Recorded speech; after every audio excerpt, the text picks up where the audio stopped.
आने का मौका मिला और खासकर जिस भूमि पर कांग्रेस की स्थापना हुई और मुंबई के वजह से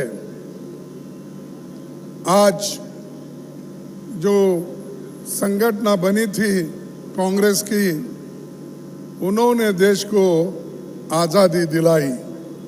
इसीलिए मैं आप तमाम लोगों को धन्यवाद देता हूं, क्योंकि आप उस जमीन पर बैठे हैं जो जमीन पर हमारे स्वातंत्र्य योद्धा, फ्रीडम फाइटर्स ब्रिटिशों के खिलाफ लड़के हमको जो आज़ादी दिलाई, वो मैं ये कहूँगा कि उसका सारा क्रेडिट ज़्यादा से ज़्यादा यहाँ के लोगों को जाता है। और इस मंच पर बैठे हुए ऑर्गेनाइजिंग सेक्रेटरी केसी वेणुगोपाल जी, एच.के. पाटिल जी, नाना पटोले जी और हमारे भाई जगताप जी और पृथ्वीराज चौहान जी, अशोक चौहान जी, इमरान प्रतापगढ़ जी और नासिर हुसैन जी, देन वर्षा गायकवाड़ जी, असलम शेख जी, अमीन पटेल जी, जिशान सिद्दीकी जी, सप्पल जी और श्रीमान बाबा सिद्दीकी जी और हंडूरे साहब और भी बहुत से नेता इस मंच पे बैठे हैं। और समय बहुत हुआ है और मैं ज़्यादा वक्त नाम लेने के बजाय मैं आपको दो चार शब्द में अपनी बातें कहकर इस दिन का महत्व क्या है और देश के लिए कांग्रेस कितना महत्वपूर्ण है और कांग्रेस संगठन इसकी कितनी ज़रूरत है आज के दिन, ये मैं आपको बताना चाहता हूँ। ये मुंबई रीजनल पार्टी की ओर से आज यहाँ पर जो एक इस ऐतिहासिक नगर में आए हैं, उनके माध्यम से मैं देश के सभी लोगों को एक संदेश देना चाहता हूं।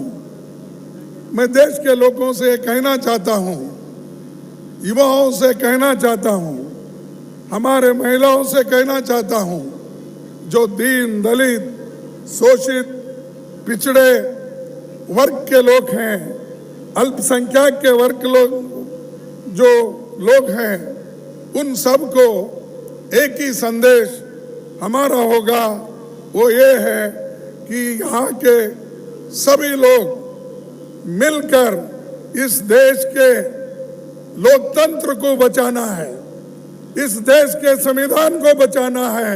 ये हमारा मेन कर्तव्य है, ये अपना कर्तव्य है। अगर इसको नहीं बचाएंगे तो ये बीजेपी के लोग, आरएसएस के लोग और मोदी जी इस देश को पूरा बर्बाद करके, लोकतंत्र को खत्म करके वो डिक्टेटरशिप के तरफ जाने की कोशिश करेंगे। उनको अगर उसको रोकना है, उसको ठेड़ा करना है, तो आपकी मदद हमको चाहिए। अगर आप मदद नहीं करेंगे तो देश में लोकतंत्र खतरे में होगा, संविधान खतरे में होगा। आज हम बात जो कर रहे हैं, आज इस देश में संविधान है, अभी अस्तित्व में है, इसीलिए हम ये बात कर रहे हैं। अगर संविधान ही अस्तित्व में नहीं होगा, लोकतंत्र अगर नहीं होगा, तो किनसे बात करेंगे? आपको तो मालूम है कि अगर कोई एक अच्छे विचारधारा रखकर बात करता है, उसके खिलाफ बीजेपी सरकार एक्शन लेती है। और जो अपने खुलकर अपने विचार को बताता है, उसके ऊपर भी एक्शन लेते हैं। और जो लोग, गरीब लोग आज खाने के लिए तरस रहे हैं, उनको रोजगार, रोटी, आज इसकी भी रोज पर रोज तबाही हो रही है। महंगाई इतनी बढ़ रही है, बहुत लोगों को मालूम नहीं होगा। और मोदी भी यही समझते हैं कि भाई चलो मैं 80 करोड़ जनता को मुफ्त में राइस दूंगा। कहां से दे रहे भाई? अरे ये राइस और आज जो फूड सिक्योरिटी एक्ट के तहत जनता को जो मिल रहा है, ये तो कांग्रेस की देन है। इससे पहले हमारे देश के लोग बाहर से अनाज मंगाते थे, उसीलिए तो राशन दुकान खुले हैं इस देश में, नहीं तो राशन दुकान नहीं रहते थे। अगर अनाज ज्यादा पैदावार होता, अगर अनाज का भंडार पहले से रहता, तो लोगों की राशन की दुकान की जरूरत नहीं होती, फूड सिक्योरिटी एक्ट की जरूरत नहीं होती। और आज मैं 80 करोड़ को फ्री दे रहा हूं, फिर भी दे रहा हूं, 5 केजी कितना दे रहा हूं, जो ढिंडोरा पीट रहे हैं। और ये दिसंबर से लेकर आगे दिसंबर तक, और दिसंबर से लेकर मई के चुनाव तक, उसके बाद में वो बोलेंगे बहुत दिन हो गए आपको फ्री में दे रहे हैं, इसके बाद बंद। इस देश में ये जो लोग भूखे मरते थे, उनको खाना खिलाने के लिए, अन्न का उत्पादन करने के लिए किसने कोशिश की? ग्रीन रेवोल्यूशन किसने लाया? हरी क्रांति किसने लाई? व्हाइट रेवोल्यूशन किसने लाया? ये सब कांग्रेस की देन है। फिर भी बार बार हमको बीजेपी के लोग और मोदी जी भी हमेशा पार्लियामेंट के बाहर में, चुनाव में यही बात कहते हैं, 70 साल में कांग्रेस क्या किया।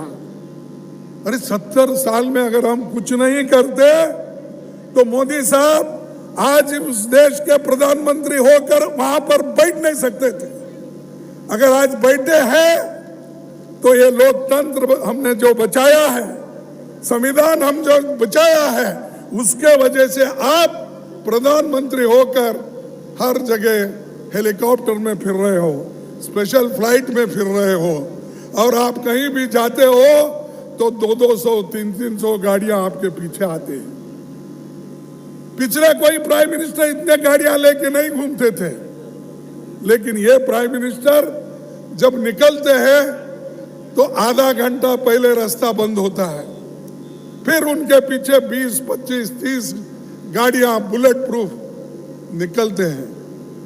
और बाद में जब कभी ऐसा इलेक्शन का मौका आता है, मैं देखा गुजरात में भी, शायद प्रतापगढ़ी भी वहाँ बहुत थे, और हमारे यूथ लीडर हाँ कन्हैया कुमार जी, वो गए क्या? कन्हैया कुमार भी थे। मालूम है हर जगह मोदी जी यही करते थे, मैं ये गरीब हूँ, मैं इस गुजरात का हूँ, और गुजरात के लिए, गुजरात के बच्चे के लिए, गुजरात के पुत्र के लिए, सुपुत्र के लिए, वो जितने भी एडजेक्टिव्स है लगाकर वोट पूछे। अरे एक प्रधानमंत्री हो, प्रधानमंत्री को सबने, देश के सभी लोगों ने चुना है, सिर्फ गुजरात के ही नहीं। अरे कांग्रेस पार्टी ने तो गुजरात के सुपुत्र को राष्ट्रपिता मानकर सर पे रख लेते हैं। चाहे आप हाई कोर्ट में जाओ, सुप्रीम कोर्ट में जाओ, किसी ऑफिस में जाओ, उनके सर के ऊपर या हम कभी भी पार्टी के अंदर बैठते हैं या कभी भी कोई ऑफिस मंत्री होता है, उसके पीछे और उसके सर पे कौन सा फोटो होता है? महात्मा गांधी जी का फोटो होता है। वो कहाँ के हैं? वो भी गुजरात के हैं ना। तो हम तो पंडित जवाहरलाल नेहरू जी से लेकर पूज्य महात्मा गांधी जी, सरदार वल्लभ भाई पटेल, मौलाना आजाद, डॉक्टर बाबा साहब अम्बेडकर, महात्मा फुले, ऐसे सभी की हम पूजा करते हैं। इनके पास सब सेलेक्टिव, जैसा वक्त आया वैसा करेंगे। पानी तेरा रंग कैसा, जो डाले वैसा। पानी तेरा रंग कैसा बोले तो जिसमें डाले वो, लाल आया लाल डाले, पीला आया पीला डाले तो पीला हो जाता है। ऐसा इनका रंग है। कहीं जाओ वो बोलेंगे आज बाबा साहब को नमन करता हूँ, कहीं जाएंगे फुले जी को नमस्कार करता हूँ, कहीं जाएंगे कबीर को। क्यों? सब ये वोटों के लिए।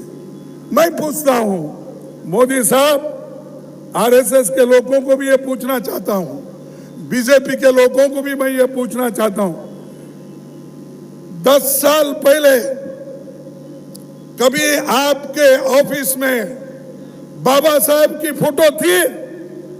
फुले की फोटो थी? महात्मा गांधी की फोटो थी? जवाहरलाल नेहरू की तो छोड़िए, उन्होंने तो जवाहरलाल नेहरू जी के खिलाफ है। सुभाष चंद्र बोस की तो फोटो थी? नहीं। फोटोआं उस वक्त लगते हैं जब वोट चाहिए।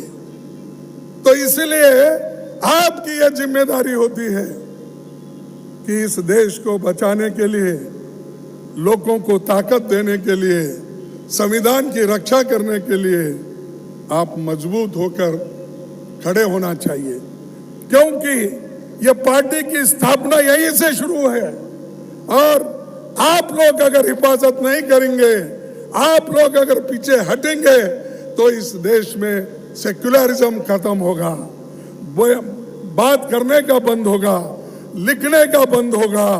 और जितने भी राइटर्स आज उधर से लिख रहे उनका भी बंद होगा।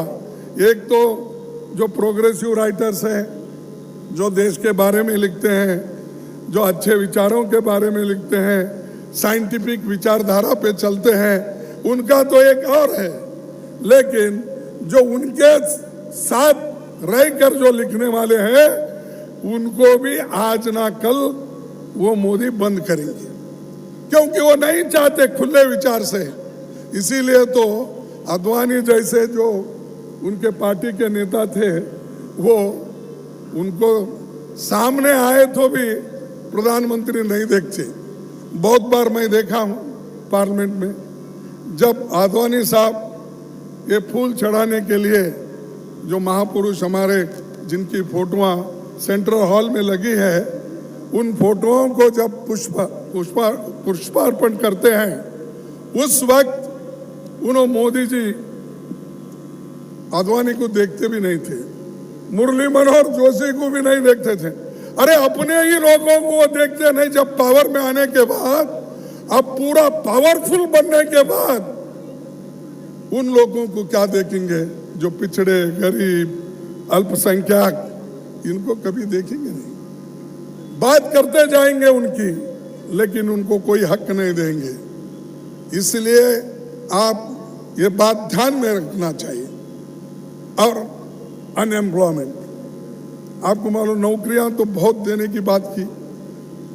अगर मुझे प्रधानमंत्री बनाएंगे तो हर साल 2 करोड़ नौकरियां मैं दूंगा, ये उन्होंने कहा। बाहर से पैसा लाके हर एक के जेब में 15-15 लाख मैं डालूंगा, ये बोले या नहीं बोले? आप भूल गए शायद, बोले। 2 करोड़ नौकरियां मुंबई तो मिले होंगे, क्योंकि यहाँ बीजेपी की सरकार है, क्योंकि जिनका जनता का समर्थन नहीं, वो सरकार यहाँ आके बैठी है। हमारे लोगों को खरीद फरोख्त करके ये नया सरकार बना ली। ये चोरी से ये सरकार हो गई है। हमारे एमएलए को चोरी की है और चोरी करके ये सरकार बन गई। उसूलों पे नहीं बनी। ये सरकार जो बनी है, अधिकार के लिए, और केंद्र सरकार ने अपना पूरा जोर इसको लगाया। क्या कि सबको या ईडी केस डालना, सीबीआई का लगाना, सीबीसी का लगाना, फॉल्स एफआईआर डालना, ऐसे डाल कर लोगों को तंग किए, तंग करके अब अपने कब्जे में उनको लिए, लेकर बाद में बोले कि देखो आपके ऊपर ये केसेस है, आप हमारे साथ रहेंगे तो ये केस छूट जाएगा, अगर नहीं रहेंगे आपको फिर अंदर जाना पड़ेगा। तो आज क्या हो रहा है, जितने भी लोगों के ऊपर केस थे, जिन लोगों ने हमेशा किसी ना किसी वजह से पकड़े गए थे, उन सबको उन्होंने ले लिया। और बीजेपी के पास एक बहुत बड़ा वॉशिंग मशीन है, बहुत बड़ा, जिस वॉशिंग मशीन में अगर डाल दिए तो जो भी कलंक होता वो धो जाता है। इतना बड़ा वॉशिंग मशीन शाहजी ने खरीदा है, उसमें ये लोगों को डालते ही वहां क्लीन हो जाते हैं, और वो हमारे पास आते ही कलंकित बनते हैं। ये उनकी चाल है। ऐसा डराने से अगर आप डरेंगे तो जमहूरियत को आप नहीं टिकाएंगे। जमहूरियत को टिकाना है तो आप सब लोगों को लड़ना होगा, चाहे कैसा भी वक्त हो, हम आगे बढ़ना होगा। तो इसीलिए मैं आप तमाम लोगों से यही कहूंगा कि ये झूठ बोलने वालों की सरकार है केंद्र में। अब यहाँ आके भी वो बोलेंगे कि डबल इंजन सरकार है, ये तो भूलेंगे नहीं उन्होंने। हर जगह जब जाते हैं, यूपी में जाते हैं, डबल इंजन की सरकार बोलते हैं। जब और कहीं बीजेपी की सरकार होती है, डबल इंजन की सरकार। अरे डबल इंजन की सरकार तो रहो या ट्रिपल इंजन की रहो, और 4 बोगी ज्यादा लगा लो, लेकिन जनहित में क्या काम कर रहे वो कहिए। आपने नौकरी देने का वायदा किया था ना। देखिए, मैं बोलता हूं, ये मेरा नहीं, ये आप निकाल कर देखिए।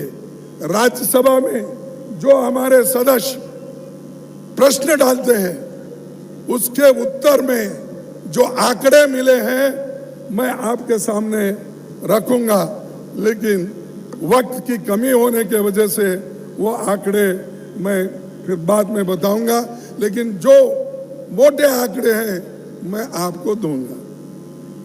उन्होंने सरकारी इलाके में, पुलिस में, शिक्षण क्षेत्र में, मिलिट्री में, पैरामिलिट्री में और सीआरएफ में अब 30 लाख वैकेंसीज हैं। कितने? 30 लाख वैकेंसीज। फिर मोदी साहब 30 लाख वैकेंसीज क्यों नहीं भर रहे, मैं पूछना चाहता हूं। लेकिन उसके तरफ उनका ध्यान नहीं, क्योंकि 30 लाख वैकेंसीज अगर वो भरे, उसमें से 60% गरीबों के बच्चे आएंगे, रिजर्वेशन में जाएंगे, रिजर्वेशन को बच्चों को नौकरियां मिलेंगे और बाकी गरीब बच्चों को मिलेंगे। इसीलिए वो नहीं चाहते कि वो 30 लाख वैकेंसीज भरे। अब क्या कर रहे, किस्तों में भर रहे। 71,000 वैकेंसीज भर के मोदी साहब सर्टिफिकेट बांट रहे। मैं देखा, आप लोग देखे नहीं, टीवी में वो सर्टिफिकेट दे रहे। अरे भाई, सर्टिफिकेट तो वहां पर जो अपॉइंटमेंट की ऑर्डर को अंडर सेक्रेटरी साइन करता है, प्राइम मिनिस्टर साइन नहीं करता। उसके हाथ से आप दे रहे हो अपॉइंटमेंट ऑर्डर, वो भी किसके? वो तो गवर्नमेंट सर्वेंट। वो तो जो सर्विस में 30 लाख वैकेंसी खाली है, उसमें से 71,000 आप दे रहे हैं। लेकिन आपके नौकरी किधर गए भाई? 2 करोड़ और 9 साल हो गए 18 करोड़। 18 करोड़ नौकरियां कहां गए? एक तरफ 30 लाख सरकारी नौकरियां भर्ती नहीं कर रहे, दूसरे तरफ आपने जो वायदा किया था वो तो और ही बच गए हो।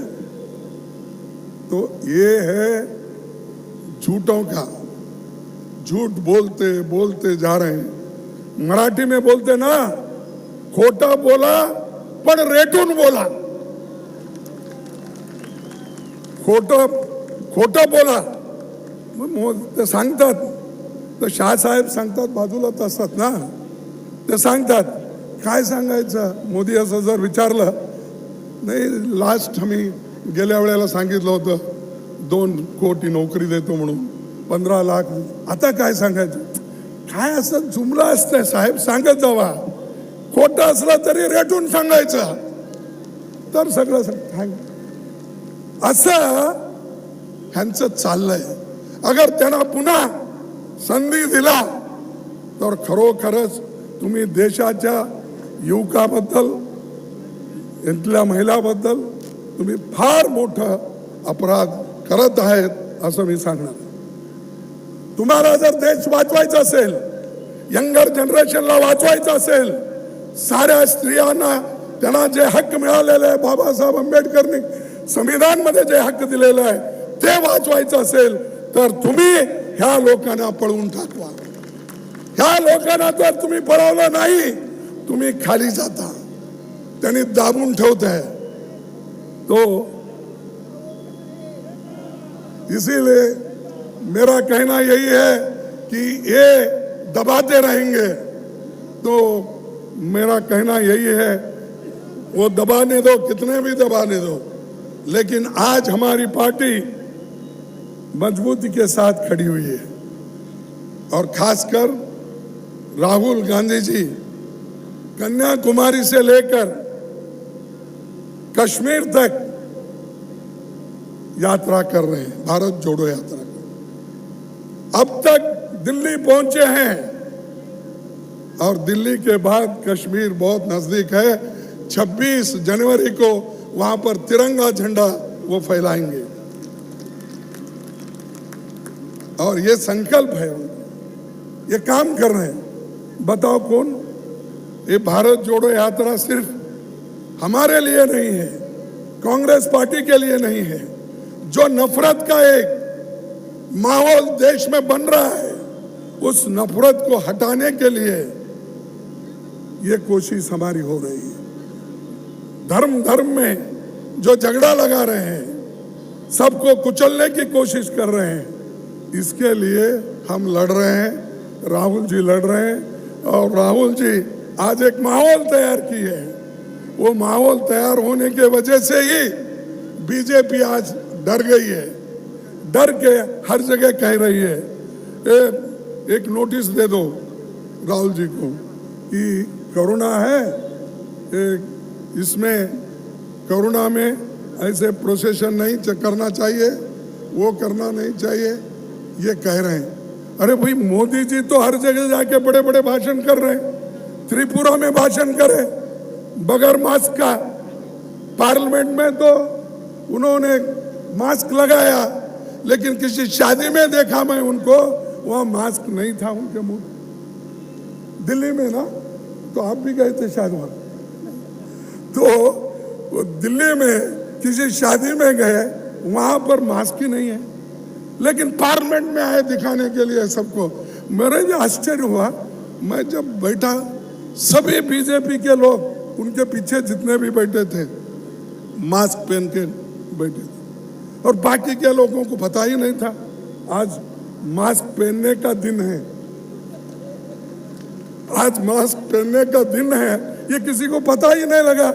तो बाद में हमने पूछा ये क्या है. नहीं, आज से ये संकल्प लिए हैं कि हम मास्क पहन के फिरेंगे. ये मास्क जो पहन रहे हैं, ये राहुल गांधी जी के भारत जोड़ो यात्रा रोकने के लिए. लेकिन हम रुकने वाले नहीं, हम ठोकने वाले हैं. हम ऐसे चीजों को मुकाबला करते आगे जाएंगे, हम आगे बढ़ेंगे।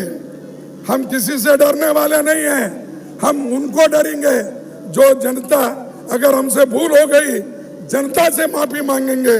लेकिन जो लोग इस देश में हमारे लोगों के साथ नहीं है, लोगों के लिए मदद नहीं किए, ऐसे लोगों हम डरने की आवश्यकता नहीं है। इसीलिए एक संदेश हमारे पार्टी का है, वो हमेशा राहुल गांधी भी कहते हैं, सोनिया गांधी जी भी कहते हैं और हम भी कहते हैं, डरो मत। अगर डर गए तो फिसल गए, क्योंकि कोई आदमी डरता है तो अपना लक्ष्य पूरा नहीं कर पाता। अपना लक्ष्य पूरा करना है तो आप डरो मत, कुछ भी होने दो, आगे बढ़ने की कोशिश करो। आप लोकतंत्र के लिए लड़ रहे हैं, संविधान के लिए लड़ रहे हैं, महिलाओं के लिए लड़ रहे हैं, युवकों के लिए लड़ रहे हो, बेरोजगारी के खिलाफ लड़ रहे हैं, इन्फ्लेशन के खिलाफ लड़ रहे हैं। इसीलिए आपको डरने की आवश्यकता नहीं, हम आपके साथ हैं। और आज मुझे यहाँ पर जो इस कांग्रेस स्थापना दिवस जो 28 दिसंबर को हो रहा है, मैं सुबह कांग्रेस ऑफिस में ये दिन वहाँ पर मना के इसलिए यहाँ आया। तो इसीलिए आप तमाम लोगों को मैं धन्यवाद देता हूँ, और खासकर महाराष्ट्र के जितने भी नेता हैं वो एकजुट होकर काम करके कांग्रेस पार्टी को पुनः एक बड़ी ताकत देंगे, मैं विश्वास के साथ कहता हूँ। छोटे मोटे कुछ भी आपके पास मतभेद हो सकते हैं, लेकिन देश के लिए वो मतभेद भूल जाओ, महाराष्ट्र के लोगों के लिए भूल जाओ, और सबके लिए भूलकर एक होकर काम करो। कांग्रेस आएगी, जरूर आएगी। इतना कहते हुए मेरे बात को समाप्त करता हूं। जय हिंद, जय हिंद, जय हिंद, जय हिंद। सन्माननीय खरगेजींना धन्यवाद। या ठिकाणी आपण आमंत्रण स्वीकारलं। मी अखिल भारतीय काँग्रेस कमिटीचे महामंत्री श्री वेणुगोपालजी यांचं स्वागत करण्यासाठी